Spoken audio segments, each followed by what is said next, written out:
கிருபைக்காக நன்றி செலுத்துகிறோம். இப்பொழுது நாங்கள் தியானிக்க போகிற வசனங்கள் எங்களுடைய ஆவி ஆத்மா சரீரத்துக்கு பிரயோஜனம் உள்ளதாக இருக்க எங்களுக்கு கிருபை செய்யும். பரிசுத்த ஆவியானவருடைய கரத்திலே நாங்கள் முழுவதுமாக ஒப்புக் கொடுக்கிறோம். இயேசு கிறிஸ்துவின் வேலையேறப்பட்ட நாமத்தில் ஜெபிக்கிறோம் நல்ல பிதாவே, ஆமேன். ஓகே. எரிகோ கோட்டை விழுந்து தரைமட்டமானதுக்கு காரணம் என்ன? துதிச்சாங்க. சரி, மாறமாட்டீங்கல்ல? மாறமாட்டீங்க. துதிச்சதுனால கீழே விழுந்தது. ஓகே. யோசபாத் ராஜா வெற்றி பெற்றதற்கு காரணம் என்ன? சொல்லுங்க. அந்த சம்பவம் தெரியும்ல, 2 நாளாகமம். ஓகே. யோசபாத் ராஜா வெற்றி பெற்றதற்கு காரணம் என்ன? பாடகர்களை சொல்லுங்க. பாடகர்களை முன்னிறுத்து அவரும் துதிக்க ஆரம்பித்தார். அப்பொழுது எதிரிகள் துதி செய்ய தொடங்கினார். அப்போ அதுவும் என்ன சொல்ல வர்றீங்க? அவர்கள் துதித்தார்கள். மாறமாட்டீங்கல்ல? சரி, ஓகே. எலியா மழை வந்துச்சு இல்லையா? அப்போ மழை வந்ததற்கு காரணம் என்ன? எலியா ஜபித்ததினால்.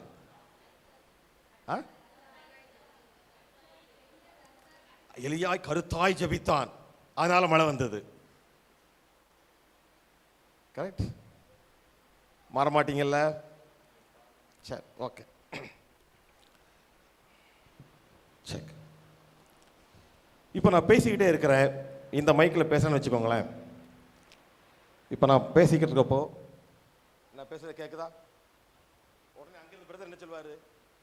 பீட்டர், மைக்கை ஆன் பண்ணுங்க, அப்படிதானே சொல்வாரு. சரி, மைக் ஆஃப்ல இருக்குது, ஆன் பண்ணிட்டேன்.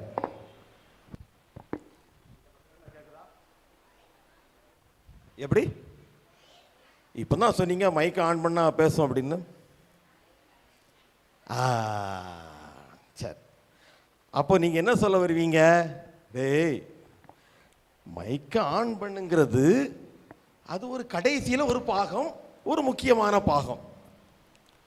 அப்புறம் என்ன சொல்வீங்க? அப்போ உனக்கு இந்த அளவுக்கு அறிவு இல்லைன்னா நாங்கள் உனக்கு நிறைய கற்றுக் கொடுக்க வேண்டியது இருக்குது. அப்போ ஒரு மைக் சிஸ்டம் ஒர்க் பண்ணணும்னா தம்பி, ஒரு மைக்குன்னு ஒன்று இருக்கணும். அதில் ஒரு லீடை எங்கேயும் கனெக்ட் பண்ணணும். அது மாத்திரம் பத்தாது, அடுத்த லீடு எங்கே போகணும்? அங்கே என்ன செய்யணும்?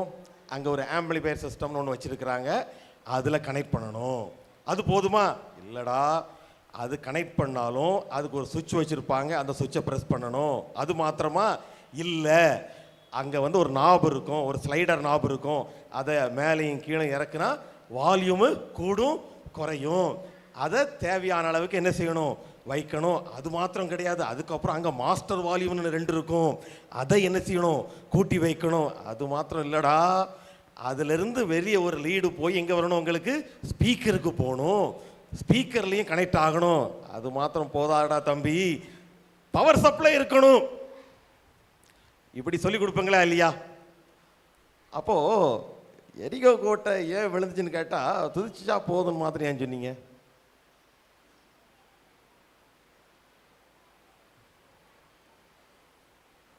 அப்போ நீங்க எனக்கு அதை தானே கற்றுக் கொடுத்துருக்கணும். தம்பி, எரிகோ கோட்டை விழுந்தது, துதிச்சாங்க, அது கடைசியில் உள்ள ஒரு பாகம்தான் அப்படின்னு. இப்போ நான் இங்கேருந்து அங்கே வரைக்கும் போன மாதிரி நீங்கள் என்ன அப்படியே பின்னால் கொண்டு போய் யோசுவாவை பார்த்து கர்த்தர் எரிகோ கோட்டையை உன் கையில் ஒப்பு கொடுத்தேன், நீங்கள் இன்னின்ன பிரகாரமாக செய்ய வேண்டும், செஞ்சு 7வது நாள் நீங்க என்ன செய்யணும்? ஏகோபித்து நீங்கள் உரத்த சத்தமாய் ஆர்ப்பரிக்கும் போது அது விழுந்தது. அதனால துதிக்கிறதுன்னு மாத்திரம் கான்சென்ட்ரேட் பண்ணிடாத, நீ அப்படி பின்னால போய் தேவன் என்ன சொன்னாரு அப்படிங்கிறத கேட்டு அந்த ஸ்டெப்பை கரெக்டாக ஃபாலோ பண்ணாதான் கிளைமாக்ஸாக வர்ற துதிங்கிறது விழுந்தன்னு நீங்கள் சொல்லி கொடுத்துருந்துருக்கணும் எனக்கு. இப்போ யோசிக்கிறீங்க பாருங்க. சரி, இப்போ நான் திருப்பி கேள்வி கேட்குறேன். யோசபாத் ஜெயிச்சதுக்கு காரணம் என்ன? இப்போ கொஞ்சம் யோசிக்க தோணுது இல்லை? நமக்கு எப்பொழுதுமே என்ன அப்படின்னு கேட்டீங்கன்னா, கடைசியில் கிளைமாக்ஸ் அதை பிடிச்சா போதும். ஆமாம், பிரியாணி பண்ணுறதுக்கு கடைசியில் கொஞ்சம் தம் வச்சா போதும்னா பிரியாணியாக வரும்ன்றீங்க நீங்கள். பிரியாணிக்கு மேலே தம் போடுறது கடைசி ப்ராசஸ் தானே. அப்போ நம்ம இந்த யோசபாத்தினுடைய அந்த சம்பவத்தை பார்த்தாலும் நமக்கு நல்லா தெரியும்.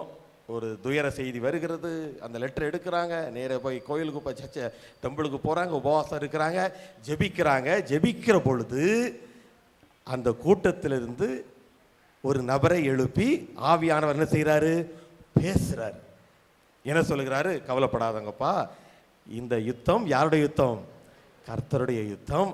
அதனால் நீங்கள் இதில் தோற்று போகிறது இல்லைன்னு சொல்லி அவங்களுடைய மனதை நல்லா திடப்படுத்தி அவங்க ஒரு துதி தோத்திர வழியை போட்டுட்டு கடைசியில் தான் என்ன பண்ணுறாங்க?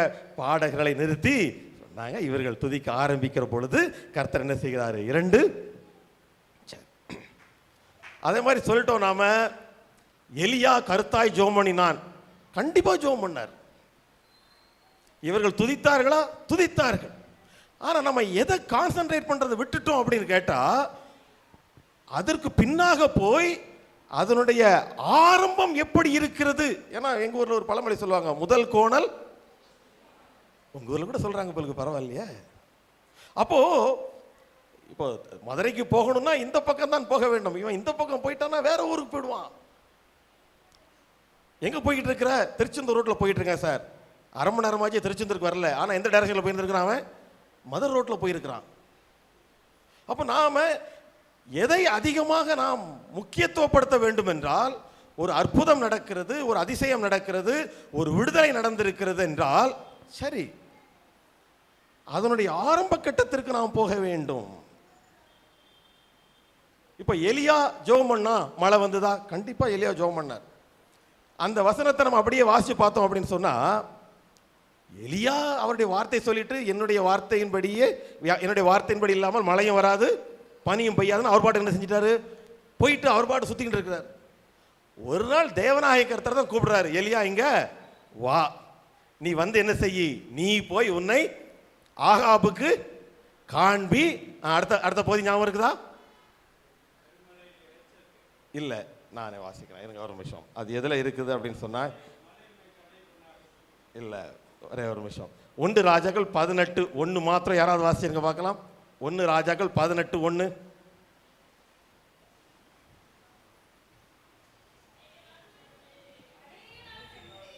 அநேக நாள் சென்று 3ஆம் வருஷம் ஆகையில் கர்த்தருடைய வார்த்தை எலியாவுக்கு உண்டாகி, நீ போய் ஆகாபுக்கு உன்னை காண்பி, நான் தேசத்தின் மேல் மலையை கட்டளையிடுவேன் என்றார். இப்ப சொல்லுங்க. அப்போ யோசுவாவை பார்த்து எரிகோவை நான் உன் கையில் ஒப்பு கொடுத்தேன் அப்படின்னு சொன்னது யாரு? கர்த்தர் சொல்லிட்டார். அப்ப அதனுடைய அடிப்படையில் தான் இவனுடைய வெற்றியின் பயணமே தொடங்குகிறது. கடைசியில் கர்த்தர் சொன்னபடியெல்லாம் செய்கிறார்கள், அதன்படி நிறைவேறுகிறது. இப்ப நான் ஒரு ரிவர்ஸ் ஒரு கேள்வி கேட்கிறேன். யோசுவா மாத்திரம் எதுக்குடா இது கடந்து 6 நாள் அமைதியா நம்ம ஆளுங்களை பேசாம இருன்னு சொல்றதுதான் பெரிய கஷ்டம். ஒரு வேலை செய்யாம அமைதியா இருங்கிறது தான் பெரிய கஷ்டம். அப்ப எதுக்கு இந்த பிரச்சனை? நாள் என்ன பண்ணிடுவோம்? கர்த்தர் நேற்றும் இன்றும் என்றும் மாறாதவர், வல்லமையுள்ள தேவன், வாக்குத்தத்தம் சொன்னவர், வாக்கு இன்னத்தையாவது 4 வசனத்தை சொல்லிட்டு 7ஆவது நாள் பண்ண வேண்டியதை நாள் பண்ணியிருந்தான்னா எரிகோ கோட்டை விழுந்திருக்குன்னு நினைக்கிறீங்க? இல்ல. அப்போ தேவனுடைய வார்த்தையை தேவன் சொன்ன மாதிரி சொன்ன நேரத்தில் செய்யறது தான் நமக்கு வெற்றியை கொண்டு வருகிறது. அப்போ இங்க எலியாவுக்கு என்ன சொல்லிட்டாருன்னா, எப்பா நீ போய் ஆகாபுக்கு உன்னை காண்பி, நான் மழையை. அப்போ எலியாவுக்கு நன்றாக தெரியும் மழை வரும். சொன்னது யாரு? கர்த்தர். அதாவது நாம் கர்த்தரை முக்கியப்படுத்துவதையும் அவருடைய வார்த்தையை கேட்பதை முக்கியத்துவப்படுத்துவதையும் விட நமக்குன்னு ஒரு சிஸ்டத்தை வச்சுக்கிட்டு அங்கதான் கான்சன்ட்ரேட் பண்ணிடும். ஜெபமே ஜெயம், யார் இல்லைன்னு சொன்னது? ஆனா ஜெபம் பண்ணும்போது கர்த்தர் உன்கிட்ட பேசினாரா? நமக்கு தெரிந்ததெல்லாம் 2 நாளாகம் 20 2 நாளாகம் நினைக்கிறேன், இல்ல 2 நாளாகம் 7:14 என் நாமம் தரிக்கப்பட்ட ஒரு பிரச்சனை வந்துட்டுன்னா உடனே இந்த வசனத்தை எடுத்து என்ன செஞ்சிருது, ஆண்டவரே எங்க பாவங்களை மன்னியும், ஆண்டவரே எங்க தாத்தா பாவங்களை மன்னியும், எங்க பெரியப்பா பாவங்களை மன்னியும். ஒரே பாவ மன்னிப்பின் ஜெபந்தான், தவறு இல்லை. ஆனால் ஒரு பிரச்சனைக்காக நம்ம அவரிடத்துல போகிற பொழுது, ஆண்டவரே எனக்கு இப்படி வாழ்க்கையில் ஒரு பிரச்சனை இருக்குது, இதை நான் சால்வ் பண்ண விரும்புகிறேன், நான் என்ன செய்ய வேண்டும் என்று கேட்கிற பொழுது, பீட்டர் நீ ஒரு பாவம் செய்து விட்டாய், அந்த பாவத்தை மன்னிப்பு, எனது பாவத்தை மன்னிப்பின் ஜெபத்தை செய் அப்படின்னு சொன்னால் என்ன செய்யலாம், மன்னிப்பின் ஜெபத்தை செஞ்சிடலாம், பாவத்தை மன்னித்து விடுவார், எனக்கு நல்ல காரியம் நடந்துவிடும். பைபிளில் 2 கொடுங்காற்றுகள் அடிக்குது. நான் சொல்கிறேன் அவங்க, யோனா கப்பலில் போகிறான். அந்த கொடுங்காற்று எதனால் வந்தது? அந்த காற்றை அனுப்பியது யார்? கர்த்தர் தான் அனுப்புறார். ஏன்னா இவனை வடக்க போன்னு சொன்னா இவன் எங்க போயிட்டான்? நினிவேக்கு போய் பிரசங்கம் பண்ணுடா அப்படின்னு சொன்னா இவன் எங்க போயிட்டான்? அப்போ பைபிள் சொல்லுகிறது, யோனா கர்த்தருடைய சந்நிதிக்கு விட்டு விலகி போகிறதுனால அவனை சரிப்படுத்துவதற்காக கர்த்தரால் அனுப்பப்பட்ட, ஆனா அந்த காற்றுலையும் அவனுடைய உயிர் என்ன செய்யல, போகவே இல்லை. அவனை திசை திருப்பி மீன் வயிற்றுக்குள்ள போய் அங்க ஜெபத்தை போட்டு என்ன செஞ்சாரு, வெளியே கொண்டு வந்து தான் அவன் மேல் வைத்திருந்த சித்தத்தை அவன் செஞ்சிட்டாரு, நிறைவேற்றிட்டார். ஓகே. 2வது ஒரு காற்று அடிக்குது. இயேசுவும் அவருடைய சீஷர்களும் போய்கிட்டு இருக்கிறாங்க படகுல. ஒரு காற்று அடிக்குது. இந்த காற்றுக்கு பின்னால் இருந்து வேலை செஞ்சது யாரு சொல்லுங்க? பிசாஸ். அப்போ சீஷர்கள் வந்து இந்த ஜெபத்தை பண்ணியிருந்தாங்கன்னு வச்சுக்கோங்களேன், என்ன ஆயிருந்திருக்கும்? ஆண்டவரே எங்களுடைய பாவங்களை மன்னியும், எங்களுடைய முன்னோருடைய பாவங்களை மன்னிக்கும்படியாக ஜெபிக்கிறோம், எப்படியாவது எங்களுடைய பாவத்தை மன்னித்து இந்த கொடுங்காற்றை நீர் அமர்த்த போகிறதற்காக நன்றி செலுத்துகிறோம் அப்படின்னு ஜெபம் பண்ணியிருந்தாங்கன்னா அந்த ஜெபம் சரியான ஜெபமா? கர்த்தர் எப்படியாவது சொல்லி அந்த கொடுங்காற்றை அமர்த்திடுவார்னு வச்சுக்கோங்களேன். ஆனால் இவங்க பண்ற ஜெபம் சரியான ஜெபமா? இல்லை. ஆனால் இயேசுவுக்கு தெரிகிறது, நான் ஒரு நோக்கத்திற்காக போய் கொண்டிருக்கிறேன், அந்த நோக்கத்தை தடை பண்ணுவதற்காக ஒருவன் எழும்பி வேலை செய்து கொண்டிருக்கிறான். இங்க சமரசத்துக்கு பேச்சு கிடையாது, பாவம் மன்னிப்புக்கு ஜெபம் கிடையாது. நான் யார் என்பதை காட்டுகிற நேரம் வந்துட்டு எழும்பி நின்று பேசாதே, அமைதலாய் இருன்னு சொன்ன அடுத்த தொழில் அணிஞ்சிட்டு. ஆனா நாம ரொம்ப புத்திசாலிங்க. யோனா சம்பவம் நடக்கும்போது என்ன பண்ணுவோம்? கொடுங்காற்றை இயேசு நாமத்தினாலே நிற்கும், நிக்க. இங்க எழும்பி நின்று இயேசு நாமத்தினாலே அமைதியாயிருந்து சொல்ற இடத்துல என்ன சொன்னா ஜெபிச்சுக்கிட்டு இருப்போம். நடக்கும்னு நினைக்கிறீங்க? இதனாலதான் வசனம் சொல்லுகிறது, என்னுடைய ஜனங்கள் அறியாமையினால்.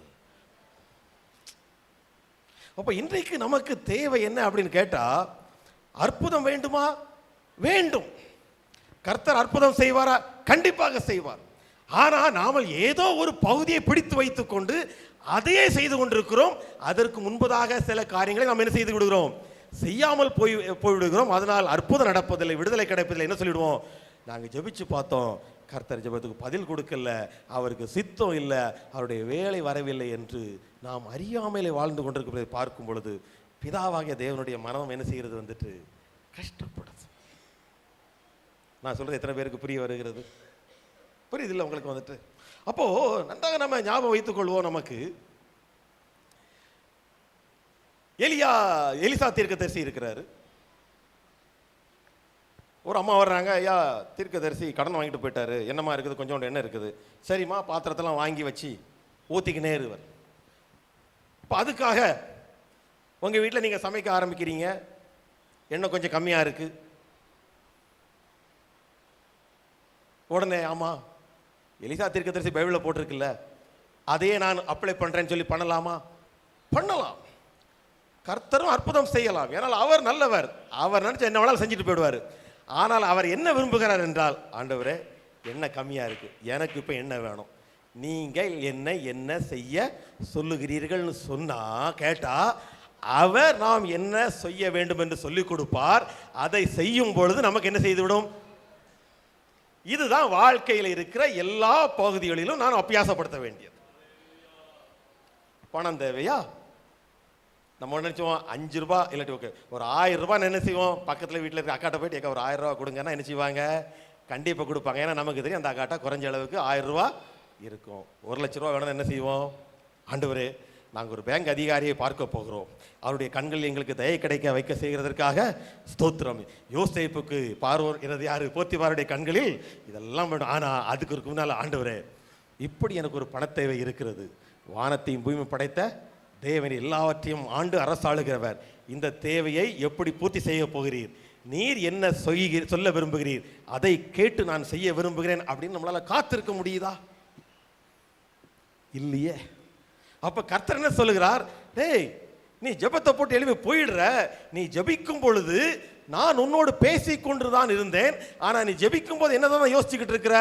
என்னை நோக்கி பார்க்கவில்லை. ஜெபம் முடிஞ்ச உடனே அடுத்த கட்ட நடவடிக்கை நான் நெய்ய செய்ய வேண்டுமோ அதைத்தான் யோசிச்சுக்கிட்டு இருந்தேன். ஆனால் நான் பேசுனது உன் காதுல கேட்கல. இப்ப கடன் வாங்கி கடன் குட்டி போட்டு குட்டி. அப்ப பிரச்சனை யார் மேல நம்ம நினைக்கிறோம்? அதற்காக நாம் நம்மை குற்றப்படுத்த வேண்டிய அவசியம் இல்லை.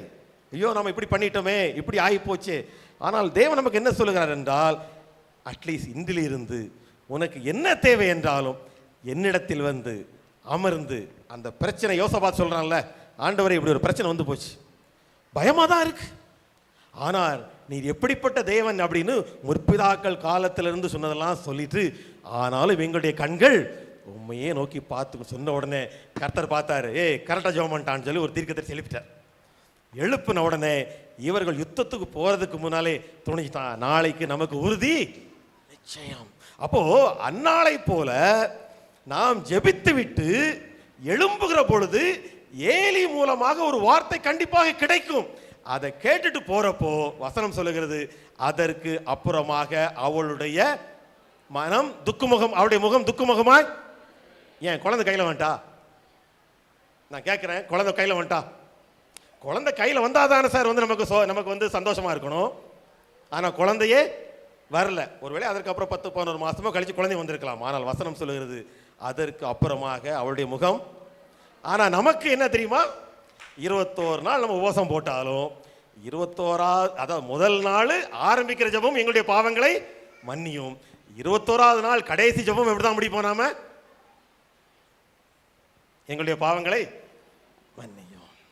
அப்போ நமக்கும் நம்முடைய தேவனுக்குள்ள ஒரு உறவு எப்படி இருக்கிறது?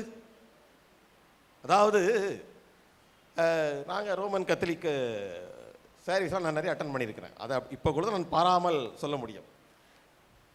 அவர்கள் மரியாளை பற்றி மிகவும் உயர்த்தி பேசுவார்கள். கன்னி மரியாள் ஒரு மதிப்புக்குரிய ஒரு நல்ல ஒரு பாத்திரம். ஆனால் நாம் அவர்களை வழிபடுவது இல்லை, சரிதானா? ஆனா அந்த அம்மாவுக்கு ஒரு நல்ல சத்தியம் தெரிந்திருந்திருக்கிறது. என்ன தெரியுமா உங்களுக்கு? ரசம் இல்லை அப்படின்னு அந்த அம்மாட்ட வந்த உடனே அந்த அம்மா சீஷர்களுக்கு வந்துட்டு நல்ல ஒரு பாடம் கற்றுக் கொடுத்தாங்க. என்ன சொன்னாங்க? அவர் உங்களுக்கு என்ன சொல்லுகிறாரோ அதின்படி. அவ்வளவுதான். எங்க முழு கிறிஸ்தவத்தையும் இந்த ஒரு சென்டென்ஸ்ல அடக்கிடலாங்க. எதுவாக இருக்கட்டும், தனிப்பட்ட வாழ்க்கையாக இருக்கட்டும், குடும்ப வாழ்க்கையாக இருக்கட்டும், வேலை பார்க்கிற ஸ்தலமாக இருக்கட்டும், ஊழியங்களாக இருக்கட்டும், எது வேண்டுமானாலும் இருக்கட்டும், ஒரே ஒரு வாக்கியம், அவர் உங்களுக்கு என்ன சொல்லுகிறாரோ அதின்படி செய்துவிடு. ஆமென். இதை நான் புரிந்தவனோ இல்லையோ அந்த காலத்தில் பேதுரு புரிஞ்சிருந்திருக்கார். ஏன்னா எங்களுக்கெல்லாம் புரியறதுக்கு பல வருஷங்கள் ஆச்சு. ஆனால் அவர் ஒரு மணி நேரம் தாங்க பிரசங்கம் கேட்டார். சொல்லிட்டான், ஆண்டவரே ராம் முழுவதும் என்ன செஞ்சோம்? நான் பிரயாசப்பட்டோம், ஆனால் ஒன்றும் ஆயினும் உம்முடைய வார்த்தை. 2 படகு அழுட்டு போயிட்டான். அப்போ இன்றைக்கு பிரச்சனை என்னவென்றால், நாம் ஏதோ ஒன்றை செய்து கொண்டிருக்கிறோம், சில வேளைகளில் நடந்து விடுகிறது, அநேக வேளைகளிலே அது நடப்பதில்லை. இப்போ ஒரு கடிகாரம் இருக்குன்னு வச்சுக்கோங்களேன். நீங்கள் அந்த பேட்டரியை எடுத்துட்டீங்கன்னா கூட அது ஒரு நாளைக்கு 2 முறை சரியான நேரத்தை காட்டும். தெரியுமா உங்களுக்கு? எத்தனை பேருக்கு அது தெரியும்? ஒரு கிளாக்குக்கு நீங்கள் பேட்டரி எடுத்துட்டீங்க, ஃபார் எக்ஸாம்பிள் அது 12ல் நின்றுட்டு, அது ஒரு நாளைக்கு எத்தனை தடவை சரியான நேரத்தை காட்டுகிறது? மதியம் 12 மணிக்கு பார்த்தாலும் கரெக்டாக இருக்கு, மிட் நைட்டு பார்த்தாலும் அதை வச்சு அந்த கிளாக்கை ஓட்டுவீங்களா நீங்க? ஏன்டா அந்த அளவுக்கு முட்டாளா நான்றீங்களா? அப்போ வாழ்க்கையில் நாம் ஏதோ ஒன்றை செய்து விடுகிறோம், ஏதோ 1-2 நல்ல காரியங்கள் நடந்து விட்டது என்றால் நாம் அதிலே சமரசமாகி விடுகிறோம். இல்ல, தீர்க்கதரிசி சொல்லுகிறார், முதலாவது ஒரு அடையை எனக்கு பண்ணி கொடு, அதுக்கப்புறம் நீ சாப்பிடலாம். அந்த அம்மா அவனுடைய வார்த்தைக்கு கீழ்ப்படுகிறாள். எலியா சாதாரண மனிதன் அல்ல, அவன் தேவனுடைய வாயாக இருக்கிறான். அப்படி என்றால் அவன் சொல்கிற வார்த்தை நடந்துவிடும் என்று அந்த வார்த்தையின் மேல் விசுவாசமும் நம்பிக்கையும் வைக்கிறாள். அதை கிரியில் காட்டு விடுகிறாள். வசனம் சொல்கிறது, அவன் சொன்னபடியே அவள் என்ன செய்கிறாள்? அந்த பஞ்சகாலம் முடிகிற வரைக்கும் சாப்பிடுகிறாள். அவள் மாத்திரமல்ல, அவளுடைய ஒரு வேத அறிஞர் என்ன சொல்லுகிறார் என்றால், சொந்தக்காரங்கன்னா 2 பேர் 3 பேர் கிடையாதான். அந்த காலத்தில் கூடாரம் போட்டாங்களாம் பக்கத்தில். ஒரு வேத அறிஞர் அப்படி சொல்லுகிறார். அந்த அம்மா மாத்திரம் சாப்பிடலையா? நாம நினைப்போம் அவங்க குடும்பத்தில் சாப்பிட்டாங்கன்னா 2 பேர் வந்திருப்பான், 3 பேர் வந்திருப்பான். அவர் என்ன சொல்லுகிறார்? கூடாரங்கள் போட்டிருந்தார்களாம். அப்ப பாருங்க, அப்போ அது எங்க ஆரம்பிச்சது? எலியா சொன்ன அந்த வார்த்தையை கேட்டு அதை விசுவாசித்து அப்படியே கிரியிலே காட்டிட்டாங்க, நடந்துச்சு. அப்ப இன்றைக்கு நீங்களும் நானும் ஒன்றை மாத்திரம் நாம் செய்ய பழகிவிட்டால், அது எரிகோவாக இருக்கலாம், செங்கடலாக இருக்கலாம், யோர்தானாக இருக்கலாம். இல்ல சார், யோர்தான் அங்கிருந்து அடித்து கரை புரண்டு ஓடு வருகிறது, காலை வைத்தால் போகும், அது இழுத்து கொண்டு போய்விடும் என்று சொன்னாலும் கர்த்தர் என்ன சொல்றாரு? ஆசாரியர்கள் பெட்டியை கொண்டு போக வேண்டும். ஆசாரியருடைய கால் தண்ணீரை தொட்டவுடனே யோர்தான் பின்னிட்டு போய்விடும். போய் குயிலாக நடந்ததா இல்லையா? அப்போ இன்றைக்கு நமக்கு தேவை என்னவென்றால் கீழ்ப்படிதலும் விசுவாசமும். சொல்லுங்க பார்க்கலாம். கீழ்ப்படிதலும் விசுவாசம். கீழ்ப்படிதலும் விசுவாசமும். இது எல்லாராலும் பண்ணிட முடியாது, எல்லா கிறிஸ்தவர்களாலும் பண்ணிட முடியாது. நீங்க சொல்லலாம், நானும் அப்படித்தானே செய்யறேன், நான் எந்த கர்த்தருடைய வார்த்தைக்கு நான் கீழ்ப்படியல. தாவீது ராஜா என்ன சொல்றாருன்னா, தம்பி நான் ஒரு தடவை பெலிஸ்தருக்கு விரோதமாக போனேன், நேராக போனேன், அவர்களை அடித்தேன், ஜெயித்தேன். மறுபடியும் பெலிஸ்தர்கள் வருகிறார்கள், அதே இடத்தில் தான் இருக்கிறார்கள். அப்போ தாவீது கிட்ட போய், நீ திருப்பி ஜெபம் பண்ண போறியோ? ஆமா, கண்டிப்பா ஜெபம் பண்ண போறேன். எதுக்கு? போன தடவை பெலிஸ்தர்கள் அதே இடத்தில் தான் இருந்தார்கள், நீ ஒரு டைரக்ஷன்ல போய் அவங்களை வெற்றி பெற்றாய், இப்பொழுதும் அதே மாதிரி போக வேண்டியதுதானே, நீ தான் யுத்தத்தில் வல்லவனாச்சே அப்படின்னு சொன்னா, அவன் இல்லை தம்பி, நான் என்னுடைய வாழ்க்கையை எப்படி நான் பழக்கி வைத்திருக்கிறேன் என்றால், சிறிய காரியமாக இருந்தாலும் சரி, பெரிய காரியமாக இருந்தாலும் சரி, ஒரே காரியமாக இருந்தாலும் சரி, ஒவ்வொரு முறையும் நான் என்ன செய்வேன்?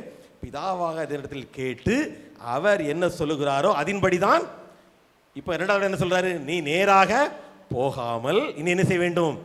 சுற்றி போக வேண்டும். அது மாத்திரமல்ல, முசுக்கட்டையின் அந்த தொனி கேட்கிற பொழுது, அப்ப கர்த்தர் என்ன சொல்லுகிறார்? எப்பா கீழ்ப்படிதல் அப்படின்னா சொன்ன செய்யறது கிடையாது. நாம சொல்லுவோம், என் பிள்ளை கீழ்ப்படிய மாட்டேன்றான். என்னங்க, சொன்ன பேச்சே கேட்க மாட்டேன்றான். இது உலகத்தான் சொல்லுவது. கீழ்ப்படிதல் அப்படிங்கிறது சொன்ன செய்யறது கிடையாது.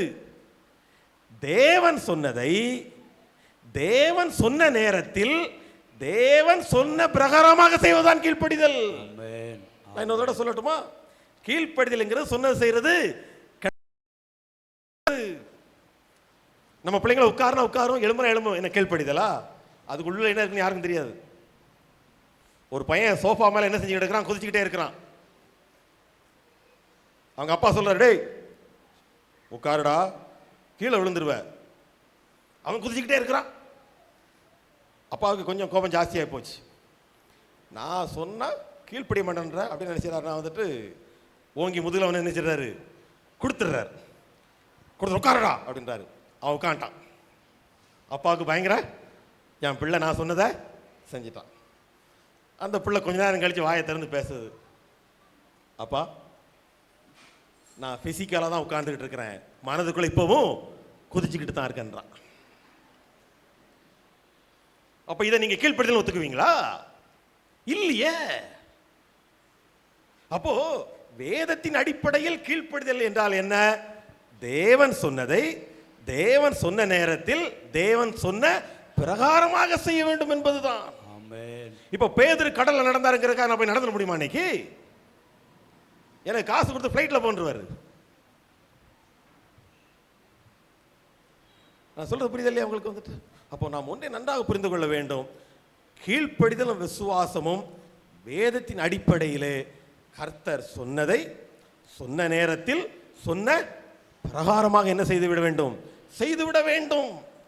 நான் கேட்கிறேன், அன்னைக்கு மாத்திரம் ஒருவேளை தாவீது சுற்றி போகாமல் நேராக போயிருந்தால் என்ன நடந்திருக்கும்? அவர் சொன்ன மாதிரி முசுக்கட்டை செடியின் அந்த தொனி வருகிற பொழுது போ என்று சொன்னால் அவர் சாயங்காலம் ஒரு தூக்கத்தை போட்டு எழுப்பி போயிருந்தார்னா நடந்திருக்குமா? இல்ல. இரண்டால் வசனம் சொல்கிறது, அந்த நேரத்திலே கர்த்தர் உனக்கு முன்பதாக போயிருந்திருப்பார். அப்ப நம்ம அநேக நேரத்தில் நாம் இழந்து போனதற்கு காரணம் என்னவென்றால், பைபிள் தானே சொல்லி இருக்குது, வசதிப்பட்ட நேரத்தில் செஞ்சுக்குவோம். ஆனா கர்த்தர் அதை விட்டு நினைச்சிட்டாரு, போயிட்டாரு. அப்ப யாரால் இந்த கீழ்ப்படுதலையும் விசுவாசத்தையும் நிறைவேற்ற முடியும் என்றால் எல்லா கிறிஸ்தவங்களாலையும் கிடையாது. வேதத்தை பற்றியதான ஞானம் நமக்கு வேண்டும். நமக்கு ஒரு வசனம் நல்லா தெரியும், யாக்கோபுலவா, ஒருவன் ஞானத்தில் சொல்லுங்க பாப்போம். அவருக்கும் சம்பூர்ணமாய் கொடுக்கிறவரும் ஒருவரையும் கடிந்து கொள்ளாதவருமாகிய தேவனிடத்தில் கேட்க கடவன், அப்பொழுது அவனுக்கு கொடுக்கும். சரி, நாம இந்த ஞானத்தை எதோட நிப்பாட்டிட்டோம் தெரியுமா? கணக்கில் 100 மார்க் வாங்குறது. கணக்கு எக்ஸாமா, நல்லா ஜெபம் பண்ணிட்டு போ, உனக்கு 100 மார்க்கு கண்டிப்பா கர்த்தர் கொடுப்பார். ஆனா அவையெல்லாம் ரொம்ப தாழ்ந்த லெவல்ல இருக்கிறது தான். தேவனுடைய ஞானம் என்னவென்றால், நாளைக்கு நடக்க போறதை அவர் நமக்கு காட்ட முடியும். பிசாசுக்கு உனக்கு விரோதமாக ஒரு கண்ணியை வைத்திருக்கிறான், நீ அந்த வழியாக போகாதே என்று அவரால் நமக்கு காட்ட முடியும். தீர்க்கதரிசி சொல்றான்ல, ராஜா நீங்க இந்த வழியா போகாதீங்க, அங்க வந்து எதிரி இருக்கிறான். அவர்கள் பார்க்கிறார்கள், ஆமா நடந்து விட்டது. இது ஒரு தீர்க்கதரிசியினுடைய வாழ்க்கையில் நடக்க வேண்டுமா? இல்லையே, ஒவ்வொரு விசுவாசினுடைய வாழ்க்கையிலும் அது நடக்க முடியும்.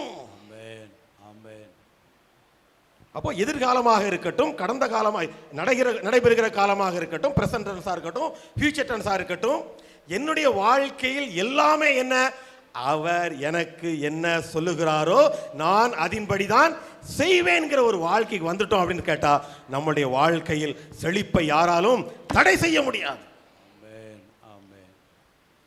இப்ப எத்தனை பேர் நீங்க வந்துட்டு மூலிகை ஞானஸ்நானம் எடுத்திருக்கிறீங்க அப்படின்னு கேட்டா, ஒருவேளை எல்லாருமோ இல்லை அதிகபட்சமா கை வைத்திருவோம்.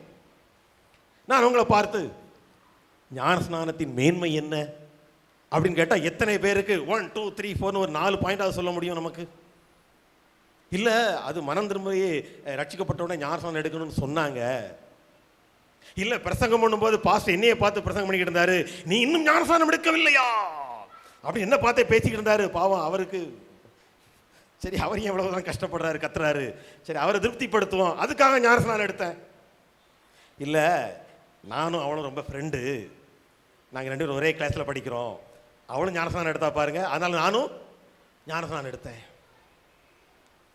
கிறிஸ்துவுக்குள்ளாக ஞானஸ்நானம் எடுத்தவர்கள் எல்லாரும் கிறிஸ்துவை தரித்துக் கொண்டிருக்கிறார். இந்த வசனம் எத்தனை பேருக்கு தெரியும்? ஆமென். எங்களுடைய ஜீவன் கிறிஸ்துவுக்குள் தேவனுக்குள் மறைந்திருக்கிறது, எத்தனை பேருக்கு தெரியும்?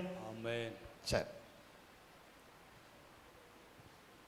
இப்போ நான் இப்போ அந்த சிஸ்டர் எடுத்துட்டு யார்கிட்டயோ வந்து அந்த ஒரு பேக்கை வாங்கி அந்த பேகுக்குள்ள இந்த ஃபோனை உள்ள வச்சு அந்த அக்கா கையில் கொடுத்துட்றேன்.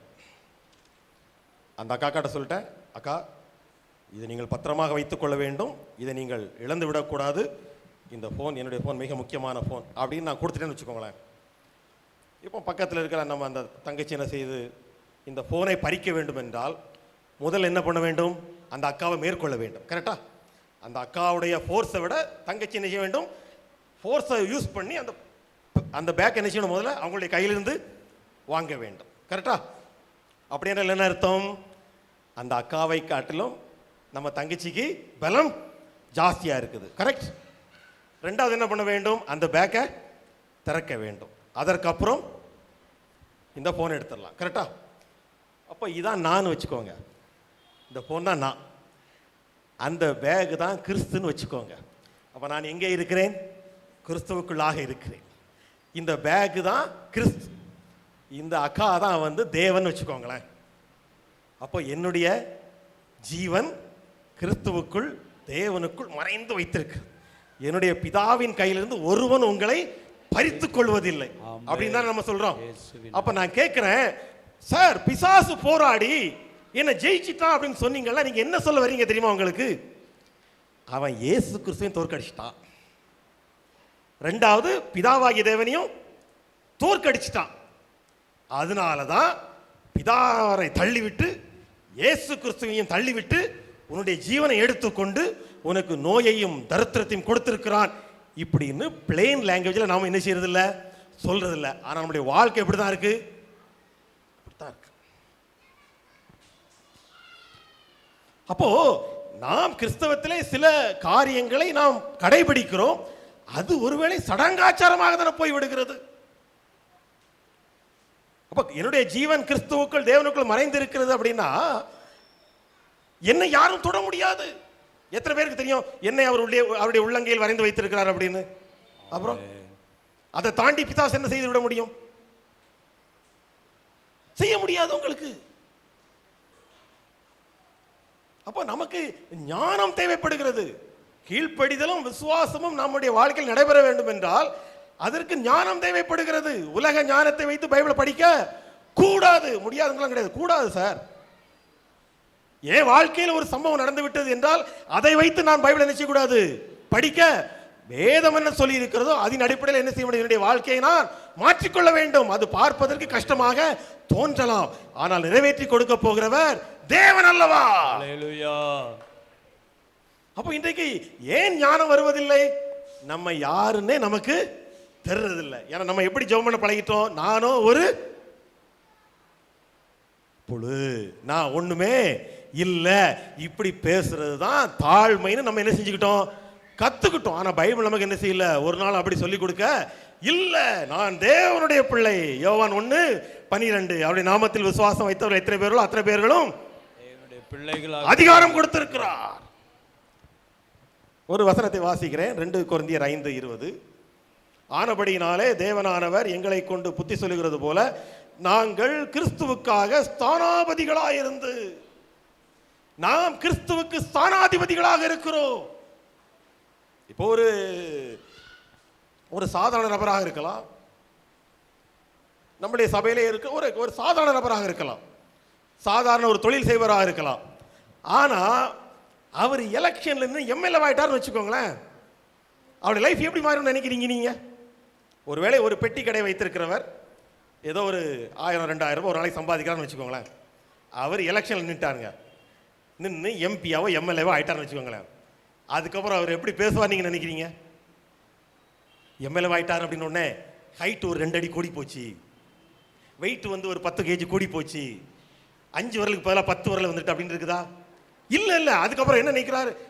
நேற்றுக்கு வரைக்கும் தான்டா நான் பெட்டி கிடக்காரன், இன்னைக்கு நான் எம்எல்ஏ. அதிகாரிகளும் அரசாங்கங்களும் நான் சொல்லுகிறபடி கேட்டுத்தான் ஆக முடியும். ஏனென்றால் எனக்கு அந்த அதிகாரம் கொடுக்கப்பட்டிருக்கிறது. உலக பிரகாரமா இது சொன்னா மாத்திரம் ஆமான்னு சொல்லிடுறீங்க. கிறிஸ்துவுக்குள் நாம் ஸ்தானாதிபதிகளாக இருக்கணும். ஆமா, நாங்கள் கிறிஸ்துவுக்குள் ஸ்தானாதிபதிகளாக இருக்கிறோம். ஆமென். நமக்கு ஒரு எக்ஸைட்மெண்ட்டும் வரல. ஏன்னா ஸ்தானாதிபதினா நமக்கு என்னன்னு தெரியாது. விசுவாசியா? ஆமா, நான் ஒரு விசுவாசி. நல்ல வேளை ஒரு காலத்தில் விஷ ஊசியா இருந்தேன், இப்பொழுது கர்த்தர் என்னை விசுவாசியா மாற்று. அவ்வளவுதானா நமக்கு? ஆனா இந்த வசனம் எத்தனை பேருக்கு தெரியும்? லூக்கா 10:19 விசுவாசிகளால் நடக்கும். சரி, கேட்கிறேன். அவர்கள் கைகளை வைப்பார்கள் சுகமடைவார்கள். நடக்குதா? இல்ல என்னைக்காவது ஒரு நாள் நடக்குதா? தினந்தோறும் நடக்குதா? இல்ல அதிகமா ஃபாஸ்டிங் போட்ட அன்னைக்கு நடக்குதா? அப்ப விசுவாசி அப்படின்னு சொன்னா இவையெல்லாம் அடிப்படையான கிரியைகள் நடந்துதான் ஆக வேண்டும். இப்ப இந்த அம்பாசிடர், அதாவது நீங்க எத்தனை பேர் இந்த தூதரகம் சொல்றாங்க இல்லையா தமிழ்ல? தூதரகம்லாம் சொல்லுவாங்க. அது நீங்க எத்தனை பேர் கேள்விப்பட்டிருக்கீங்கன்னு தெரியல, நான் சொல்றேன் உங்களுக்கு. அதாவது 2 நாடு இருக்குன்னு வச்சுக்கோங்களேன். இப்போ நம்ம நாடு இருக்குது, நமக்கு பக்கத்து நாடு இருக்குதுன்னு வச்சுக்கோங்களேன். இப்போ நம்ம நாட்டிலிருந்து ஒரு நபர் அனுப்பப்படுவார் பக்கத்து நாட்டுக்கு. நான் நாடுகளுடைய பெயரை குறிப்பிட விரும்பவில்லை, நம்ம நாடுன்னு வச்சுக்கலாம். பக்கத்தில் ஒரு நாடு இருக்கு. ஒருவேளை அந்த நாடு மிகவும் பின்தங்கிய நாடு, வறுமையில் இருக்கிறது, அந்த நாடு மிகவும் கஷ்டப்படுகிறது. ஆனால் நம்ம நாட்டிலிருந்து அங்கே ஒருத்தர் அனுப்பப்படுகிறார். அவரை அம்பாசடர்னு சொல்லுவாங்க, இல்லாட்டி டிப்ளமேட்னு சொல்லுவாங்க, தூதர்னு வச்சுக்கலாம். அப்போ நம்ம நாட்டிலிருந்து அவர் அங்கே போயிட்டார் அப்படின்னு கேட்டால், நம்ம நாடு அந்த நாட்டிலிருந்து எதையும் எதிர்பார்க்காது. நம்ம நாட்டிலிருந்து அங்கே போய் அவருக்கு வீடு வாங்கி கொடுத்து, அவருக்கு எல்லா வசதிகளையும் செய்து கொடுத்து, அவருக்கு தேவையான எல்லாவற்றையும் நம்ம நாடு தான் சப்ளை பண்ணும். நான் கொஞ்சம் புரியும்படியாக எளிமையான முறையில் பேசுகிறேன், நிறைய ஆங்கில வார்த்தைகளை உபயோகப்படுத்த விரும்பவில்லை, சரியா? அப்போ அவருக்கு நான் இருக்கிற நாடுல பஞ்சம் இருக்குதா வறுமை இருக்குதா அதை பற்றி எனக்கு கவலையே. ஏனென்றால் எனக்கு வருகிற வருமானம் எங்கே இருந்து வருகிறது? என்னுடைய நாட்டிலிருந்து வருகிறது. இப்போ நம்ம நாடு இவ்வளவு கோடி மக்கள் இருக்கிறாங்க, ஒருவர் அடுத்த நாட்டுக்கு அனுப்புகிறாங்க, அவர் தான் நம்முடைய நாட்டை என்ன செய்கிறார்? ரெப்ரசன்ட் பண்ணுறார். அவரை பார்த்துக்குமா இல்லையா? ஒருவேளை அவர் அங்கே கஷ்டப்பட்டா யாருக்கு இழுக்கு? அவருக்கா நம்ம நாட்டுக்கா? நம்ம நாட்டுக்கு தானே. இப்படி ஒரு நாட்டிலேருந்து வந்தாங்களா, அவரு பாவம் கஷ்டப்படுறாரு, சாப்பாட்டுக்கு வழி இல்லாமல் இருக்காருன்னா யாருக்கு அவமானம்? அவருக்கா நம்முடைய நாட்டுக்கா? அப்போ நம்முடைய பிரதமர் கொதித்து விடுவார், நம்முடைய தூதர் அங்கே கஷ்டப்படுகிறாரா, யார் அங்கே? அதே போலத்தான் பரலோகராஜ்யம் ஒன்று இருக்குதா? எங்க இருக்கு கேட்ட மேல இருக்குன்னு சொல்லிடுவோம். நமக்கு பரலோகராஜ்யம் உங்களுக்குள்ளே இருக்குன்னு தான் பைபிள் போட்டிருக்கு. அப்போ தேவன் ஆதாம் ஏவாளை படைத்து எப்பா பூமியை உண்டாக்கி என்னுடைய ராஜ்யத்தை அங்கே நான் எக்ஸ்டெண்ட் பண்ணி நான் போய் அங்கே இருக்கிறதுக்கு பதிலாக நான் வானத்தில் உட்காந்து பரலோகத்தில் உட்காந்துக்கிறேன்ப்பா, ஆதாம் ஏவாளை அங்கே படைச்சு நீங்கள் இதை ஆண்டு கொள்ளுங்கள்னு சொல்லி என்ன செஞ்சாரு? எல்லா சப்ளை எங்கிருந்தா வந்துகிட்டு இருந்துச்சு? அங்கிருந்தான் வந்துகிட்டு இருந்துச்சு. அழகாக வாழ்ந்துகிட்டு இருந்தான். ஆனால் பாலா போன பிசாசு செஞ்சுட்டு உள்ள வந்து கெடுத்து குட்டிச்சோறாக்கி போட்டு. ஆனால் இயேசு கிறிஸ்து என்ன பண்ணாரு? சிலுவையிலே மறுபடியும் அவனுடைய தலையை தகர்த்தெறிந்து மரணத்திற்கும் பாதாளத்துக்கும் தெருவுகளை வாங்கி கொடுத்து, எப்பா பரலோகராஜ்யத்துடைய தெருவுகளெல்லாம் யார் கையில் கொடுக்குறேன்? உன் கையில் கொடுக்குறேன், நீ இங்கே என்ன சொல்றியோ அது அங்கே நடக்கும். இயேசு அதான் சொல்லி கொடுத்தாரு, பரலோகத்திலே உம்முடைய சித்தம் செய்யப்படுவது போல பூமியிலையும் செய்யப்படுவதாக அப்படின்னு. டேய், பூமி பாவத்தில் வாழ்ந்தாலும் அது உனக்கு கவலை இல்லை, பூமி மறுமையில் வாழ்ந்தாலும் கவலைப்படுறதில்லை. ஏனென்றால் உன்னுடைய குடியிருப்போ பரலோகத்தில் இருக்கிறது. நீ இங்கு வெற்றியுள்ள வாழ்க்கை வாழ முடியும். அது மாத்திரமல்ல, நீ அங்கே இருந்து தூதரோட வேலை அங்கே என்ன? அந்த நாட்டில் நம்ம ஊர்க்காரங்க இருப்பாங்க இல்லையா, அவர்களுக்கு தேவையான எல்லாவற்றையும் அவர்கள் செய்து கொடுக்க வேண்டும். தூதர் வந்து அங்கே உட்காந்து சாப்பிட்டுட்டு உட்காந்து ரெஸ்ட் எடுக்கிறதுக்கு இல்லை.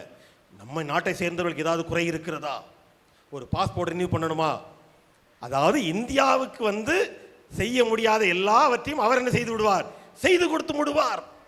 அப்போ ஸ்தானாதிபதி நீங்களும் தானே. ஸ்தானாதிபதி என்னன்னா, உலகத்தில் தேவனை அறியாதவர்கள் நான் கடவுளிடத்திலிருந்து ஒன்றை பெற்றுக்கொள்ள வேண்டும் என்றால் அவன் யார்கிட்ட வந்தா போதும்?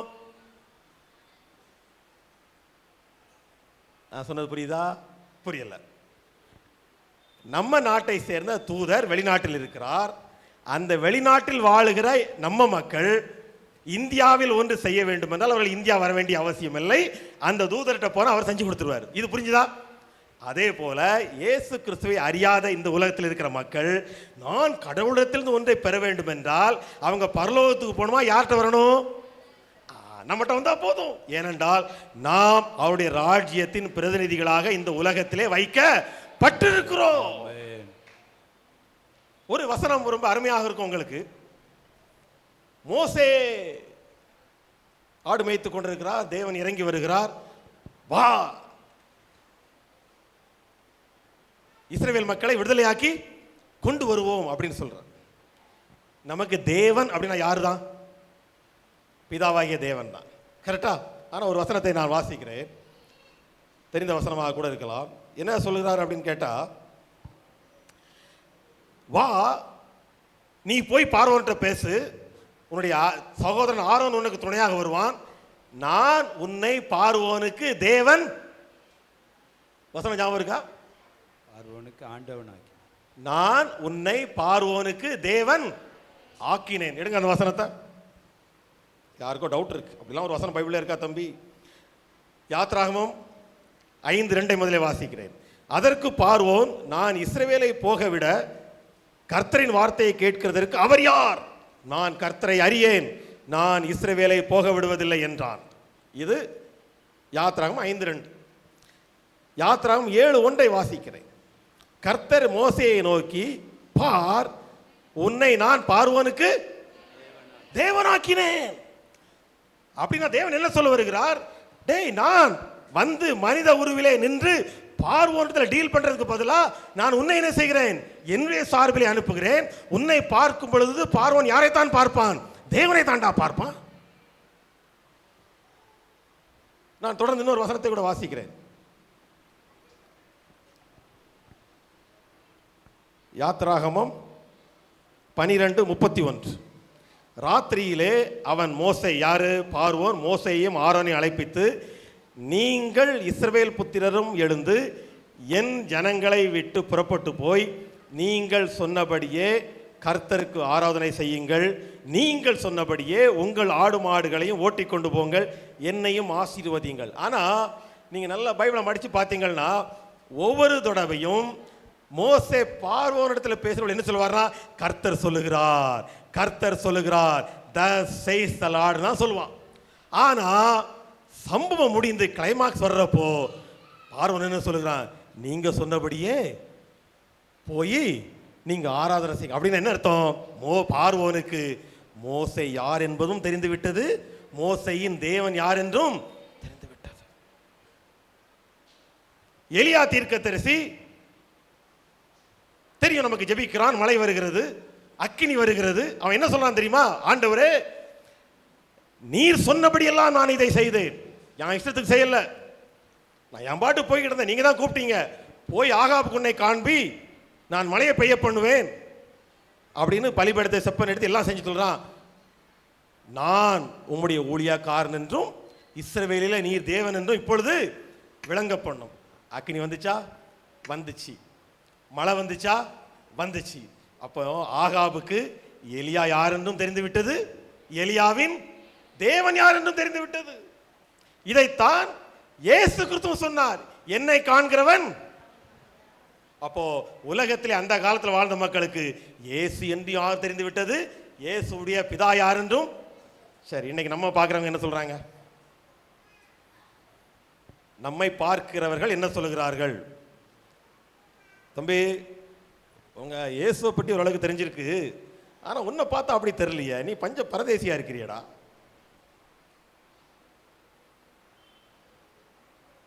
அப்போ நாம என்ன சொல்லிடுவோம்?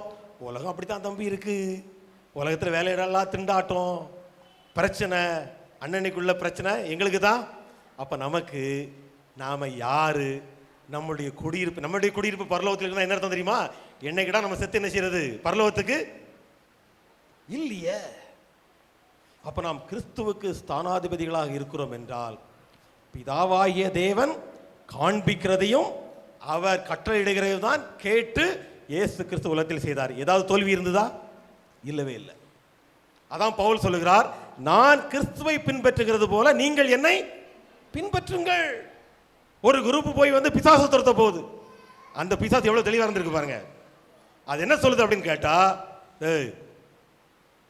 இயேசுவையும் அறிவேன், பவுலையும் அறிவேன், நீ எவரடா நாயனா? நீ யார்? ஆனா பவுலை பார்த்து அப்படி கேட்கும் நினைக்கிறீங்க? பவுலை பார்த்து அந்த பிசாசு என்ன சொல்லும் தெரியுமா? இயேசுவாவது ஒரு நாள் தலையில மிதிச்சாருடா, இவன் டெய்லி மிதிக்கிறான்டா. ஆனா நமக்கு பிசாசு பிரதர்.